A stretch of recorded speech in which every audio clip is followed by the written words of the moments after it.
Hi friends. தற்போது நாட்டில் நிலவி வரும் ஒரு அசாதாரணமான சூழல், ஓகேங்களா? சிறுபான்மையின மக்கள் மற்றும் பல தரப்பட்ட மக்கள், தீண்டாமை, ஜாதிய கொடுமைகள் இவைகளெல்லாம் நடந்து கொண்டிருக்கும் இந்த சூழலில் டக்குன்னு நமக்கு ஞாபகத்துக்கு வர்றவர் மிக சிறந்த ஒரு மனிதர் அப்படின்னு பார்த்தோம்னா டாக்டர் B.R. அம்பேத்கர் அவர்கள். டாக்டர் பீம்ராவ் ராம்ஜி அம்பேத்கர் அரசியல் சாசனத்தின், இந்திய அரசியல் சாசனத்தின் சிற்பி என்று வர்ணிக்கப்படுபவர் டாக்டர் B.R. அம்பேத்கர். அவருடைய வாழ்க்கையை நம்ம கொஞ்சம் திருப்பி பார்த்தோன்னா, ஒரு சுருக்கமாக சொல்கிறேன். அவர் பிறந்ததிலிருந்து ஒரு சாதாரண ஒரு தலித் குடும்பத்தில் பிறக்கிறாரு. பிறப்பிலிருந்து பல கோணங்களில், பல சந்தர்ப்பங்களில், பல நிகழ்வுகளில் அந்த இளம் பிராயம் முழுவதுமாக அலைக்கழிக்கப்படுகிறார், சிறுமைப்படுத்தப்படுகிறார், துச்சப்படுத்தப்படுகிறார். என்ன காரணம்னா, அவர் தலித் இனத்தில் பிறந்துட்டார். அவர் ஒரு தலித் இன சிறுவன். கல்வி மறுக்கப்படுகிறது அவருக்கு. பள்ளி பருவத்தில் பள்ளிக்கூடத்திற்கு வெளியே நின்று படிக்கும் மாணவர்களை ஏக்கத்தோடு பார்க்கிறார். இவையெல்லாம் அவர் வளர வளர அவரிடம் ஒரு மிக சிறந்த ஒரு வைராக்கியத்தை ஏற்படுத்தியது. அதற்கு அப்புறம் அவர் படித்து பெற்ற பட்டங்கள் வரலாற்றில் இடம்பெற்றன. இளங்கலை பட்டம் BA, அப்புறம் முதுகலை பட்டம் MA, யூனிவர்சிட்டி ஆஃப் பாம்பே பட்டம் பெறுகிறார். அதுக்கப்புறம் யூனிவர்சிட்டி ஆஃப் கொலம்பியாவில், அமெரிக்காவில் MA அண்ட் PhD, இன்னொரு அடிஷ்னலாக ஒரு MA அப்புறம் PhD டாக்டரேட் வாங்குகிறாரு.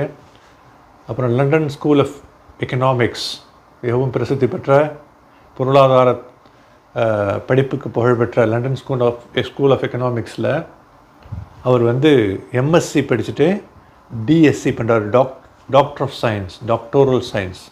மிக சிறந்த ஒரு அதாவது முதுகலை படிப்புக்கு பிறகு வாங்குகின்ற உச்சகட்ட ஒரு கல்வி தகுதி. அதாவது தாம் இளம் பிராயத்தில் அவர் மட்டும் இல்லை, அந்த இனம் முழுவதுமாக தலித் அப்படிங்கிற ஒரே காரணத்துக்காக உரிமைகள் மறுக்கப்படுகின்றன. உரிமைகள் மறுக்கப்பட்டாலும் கூட பரவாயில்லை, போட்டு மிதிக்கப்படுகிறார்கள். தீண்டாமை விட ஒரு கொடுமை எதுவுமே இல்லை. அது ஓரளவு வழக்கொழிந்து விட்டதாக நாம் எண்ணிக்கொண்டிருந்தாலும் வேறு வேறு உருவங்களில், வேறு வேறு விதமாக மேனிஃபெஸ்டேஷன் உருவெடுத்து அது இங்கொன்றும் அங்கொன்றுமாக இல்லை, நிறைய சந்தர்ப்பங்களில் நிறைய விஷயங்கள் நமது நாட்டில் பல மாநிலங்களில் நிலவி வருகிறது. சமீபத்தில் நடந்த பல விஷயங்கள், தற்பொழுது நடந்து கொண்டிருக்கின்ற பல விஷயங்கள், நாட்டினுடைய இறையாண்மை, நாட்டினுடைய நிர்வகிக்கும் ஒரு தன்மை, எல்லாத்தையும் பார்த்தோம்னா ஒரு மிகப்பெரிய கேள்விக்குறியாக இருக்குது. ஓகேங்களா? அம்பேத்கர் அரசியல் சாசன அந்த சட்டத்தினுடைய அந்த வடிவம் கொடுப்பதற்காக நியமிக்கப்படுகின்ற மிகப்பெரிய கமிட்டியினுடைய சேர்மனாக, லீடராக நியமிக்கப்படுகிறார். 1947 இந்தியா சுதந்திரம் பெற்ற பிறகு ஜஸ்டிஸ் அண்ட் லா மினிஸ்டராக, சட்டத்துறை அமைச்சராக பதவியேற்கிறார். ஜவஹர்லால் நேரு அவர்களுடைய கேபினெட்டில், அமைச்சரவையில். அந்த அரசியல் சாசனத்தினுடைய அற்புதமான உருவாக்கும் அந்த ஒரு டீம், அந்த டீம் இவனுடைய வழிநடத்துதலின் கீழே இயங்க ஆரம்பிக்கின்றார்கள். இப்பொழுது நமது கையில் உள்ள வெகு அழகான, மிக சிறப்பாக வடிவமைக்கப்பட்ட, மிகச்சிறந்த வார்த்தைகளை மட்டும் இல்லாமல் மிக சிறந்த செயல்களை, உதாரணமாக சொல்லக்கூடிய செயல்களை நம் அனைவருக்கும் பறைசாற்றக்கூடிய இந்த அரசியல் சாசனத்தினுடைய ஒரு முன்னோடியாக டாக்டர் B.R. அம்பேத்கர் இருந்திருக்கார். அவர் ஒரு மிக சிறந்த உதாரணம் பல விஷயங்களுக்காக. ஒடுக்கப்பட்ட சமூகத்தில் பிறந்து அந்த ஒடுக்கப்பட்ட சமூகம், அந்த எமான்சிபேஷன் சொல்லுவாங்க இங்கிலீஷில், அடிமை தலையை வீறு கொண்டு வீழ்த்துவது, அந்த விஷயத்தில் அம்பேத்கர் விடாமுயற்சியோடும் கடுமையான உழைப்போடும் பெரும்பாடுபட்டார், அரும்பாடுபட்டார். தலித் மக்கள்லாம் நார்மல் நீர்நிலைகளில், அப்போல்லாம் குளிக்கிறதுக்கு திறந்த நீர்நிலைகளில் குளிப்பாங்க. அதில் குளிக்கிறதுக்கு தலித் மக்கள் மறுக்கப்படுவார்கள். தலித் மக்கள் மட்டும் இல்லை, இந்த மாதிரி கீழ்சாதியினர் என்று சொல்லப்படுபவர்கள்.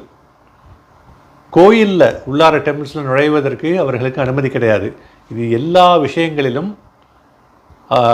நம்ம ஒடுக்கப்பட்டவர்களுடைய உரிமை குரலாக ஓங்கி ஒலித்தது டாக்டர் பிஆர் அம்பேத்கரனுடைய குரல். 1891 பிறந்தார், 1956 இறக்குறாரு, 65 வயதில். அந்த 65 வருடங்கள் ஒரு சிறந்த வாழ்க்கையை, ஒரு முன்னுதாரண வாழ்க்கையை வாழ்ந்து, ஆனால் கடைசி வரைக்கும் அவரால் அந்த தலித் சமுதாயத்தினுடைய, ஒடுக்கப்பட்ட சமுதாயத்தினுடைய விடுதலைக்காக ஏகப்பட்ட முயற்சிகள் பண்ணாலும் கடைசி வரைக்கும் சமூகத்தில் புறையோடி போயிருந்த அந்த அந்த இன்ஃபெக்ஷன் இருக்குல்ல, உள்ளுக்குள்ளார அந்த புரை, அதை நீக்க முடியவில்லை. அடியிலிருந்து, அடி ஆழத்திலிருந்து வேரோடு சாய்க்கப்பட வேண்டிய இந்த விஷயம் நீக்கப்பட முடியவில்லை. அந்த வெறுப்பில், அந்த விரக்தியில் அவர் புத்த மதத்தில் கடைசியில் 1956 அவர் இறக்கிறதுக்கு முன்னால் புத்த மதத்தில் சேர்ந்ததாக வரலாறு குறிப்புகள் கூறுகின்றன. அதாவது அவர் அரசியல் சாசனத்தினுடைய முதல் வார்த்தை என்ன தெரியுமாங்க? We the people of India. We, நாம், இந்தியராகிய நாம். அதில் எந்த ஒரு மதமும் குறிப்பிடப்படவில்லை.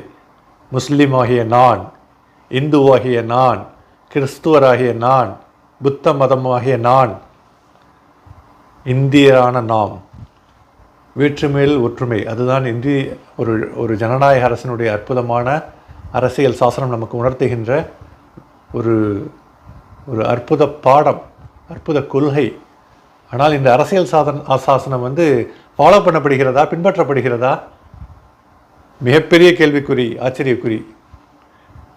ஏன் பின்பற்றப்படவில்லை? நாட்டில் நடக்கின்ற அநியாயங்கள், அட்டூழியங்கள் எவ்வளவு பார்த்துட்ருக்கோம் மற்ற மாநிலங்களில். தமிழ்நாடு எவ்வளவோ பரவாயில்லை.